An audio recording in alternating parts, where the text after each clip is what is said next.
All right, my friends, I am going to share with you one of my favorite portfolios. This might be the easiest portfolio you can invest in with minimal just fuss. It just is fantastic. I'm a huge fan of this from a guy named Craig Israelson. He used to be at BYU. I'm not sure where he's a professor now at. I love it. I've been a big fan of this since I first came across it in 2004, I think, after the 2000, 2001, and 2002 calamity, and how the portfolio held itself real well. And just going forward, it just has done incredibly well. It's called the 712 portfolio. It's called the number 712portfolio.com. You really need to take some time to look at this. And I emailed Craig, and I'm going to get him at some point as an interview on the podcast because it just has fundamentally, I don't want to say change my investment theory for sure. But relative to the video I just did on the, what's this guy, how you can get roughly, investing strategy gives you a little less return for a lot less risk. This right here is actually my preference. All right. So what you can see, I was trying to make this bigger. There we go. Sweet. All right. So what you'll see here, old school balanced portfolios, 60% stocks, 40% bonds. All right. New age balanced portfolio. You got, oh man, how many is that? 14 different categories or something like that. 12 different 1, 2, 3, 4, 5, 6. I can do it. 1, 2, 3, 4, 5, 7, 8, 9, 10, 11, 12. 12 categories. I don't know why it says 7. And they each have was that 8.33% in there, right? Is that right? 8.33 times 2. Yeah, that's 100. All right, so I don't know why they call it 712. But anyway, so watch this. Well, let's look at the 712 portfolio. Unlike a traditional 60-40 balanced fund, the 712 balance strategy utilizes multiple asset classes to enhance performance and reduce risk. It represents the suggested number of asset classes to include in your portfolio. There you go. The 12 represents the 12 separate mutual funds or ETFs to fully represent the 7 asset classes. I get it. Okay. 7 asset classes: stocks, bonds, cash, real estate, gold, utilities. I'm not sure what else. But anyway, we'll dive into a little bit deeper. Our portfolio has approximately 65-35 allocations. 65% of the portfolio is invested in equity and diversifying assets, and 35% is invested in bonds and cash. The 12 can represent the core of any portfolio. A financial advisor should not be spending time designing a portfolio for every client. I agree with that 100%. If your financial advisor is saying he's or she is spending time devising a unique portfolio specific to you, there's no way he can do that for more than 5 or 6 people because things change all the time. So it is a strategic model, meaning it does not rely on tactical changes. The core 712 portfolio is a broadly diversified portfolio with equal allocations to all 12 funds or ETFs all of the time. There's no, we're not overweighting or anything.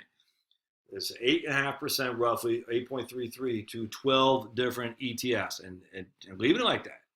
Additionally, there are age-based versions. I don't like that. So I'm going to show you they got a cruise here. Look at that, 12th annual cruise. That's pretty cool. Yes, February 3rd to 10. I guess I missed that. All right, so let's go to performance. This is where the rubber hits the road. All right, let's go to 2008. All right, this guy was down. Here's the Vanguard Balanced Index was down 22.21, and here's the Vanguard 500 Index was down 37%. Passive, and this is what you want. A passive portfolio is down 25.16. So you're like, wow, that didn't do as well as the Vanguard Index. Yeah, but watch the returns. Average annual return. Here's the passive ETF 12 portfolio, 6.87. Here's the balanced index, 5.67. Here is the S&P 500, 5.51. 12-year growth, 20-year growth of $10,000, 37,000, 30,000, 29,000. Remember, this is the S&P 500, the more aggressive. This is a balanced portfolio, a Wellington version. Now, I'll actually do this and I'll put up to Wellington. It'd be interesting to see. I don't know the answer for that yet. I haven't done it yet. Annual expense ratio for using ETFs, 0.17. Standard deviation is lower than by far than the S&P 500 and just a bit higher than the balanced fund as well. All right, so let's just look. 2000, the balanced index was down 2%. This portfolio is up 5.42. 2001, balanced index was down 3. We were up down 1.94. 2002, balanced index was down 9.5. We were down 0.64.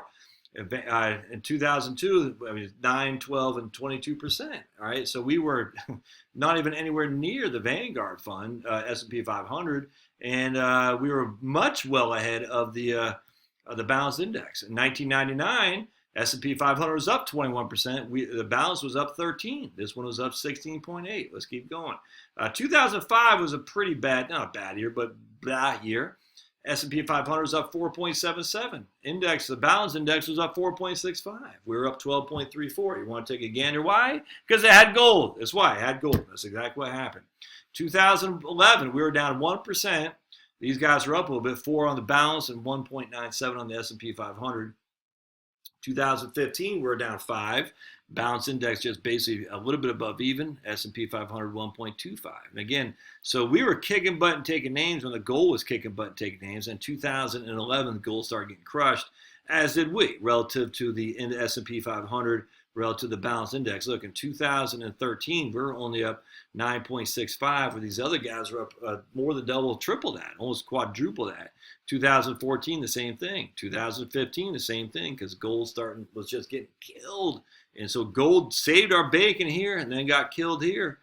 But 2016, 17, look at that, up 10.14, smoked the index, balance index, got smoked by the S&P 500. 2017, we got smoked by both. In 2018, we got smoked by both too. But again, that's attributed to the volatility of gold. There's lots of volatility in some of these portfolios, but they're shielded from the lack of volatility in other things. That makes sense. Now, you can also go back to the active portfolio, and I haven't really done any research on the active one yet. I guess we could. Much higher volatility, 13.72, but you got a much bigger return over 20 years as well. And so anyway, here's the growth, 30,000 for the Vanguard fund, 30,000 for the balance fund, 37,000 for the passive. So we got more growth, less volatility by and large. I think it's absolutely wonderful. And the reason for that, again, is because you have so many different asset classes, and you're not trying to gauge what asset class are going to outperform. You just don't know. Let's take a look at what the active one is. I'm not sure what the active. What's the 712 performance? I don't know what it meant. I think what the 12 fund versus balance. Let's see if they got anything on the active. Yeah. Survival test. And you can see all this stuff, and I'll put the link in the show notes. Tons of stuff to look at. I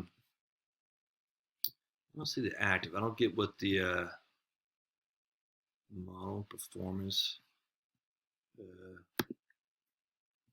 So they show anything about the active one here. I can't. Craig emailed me. I said, "What is the active one?" He emailed. I just forgot what it was. Yeah, I don't know. I forgot off the top of my head. But anyway, definitely look at the 712, the number 712portfolio.com. I'll do some more research on this and put it up head-to-head against Wellington Fund, because right now, as we sit here today, the Wellington has been my favorite for the last 20 years. We'll see how this guy does it. I'm just a huge fan of it for sure.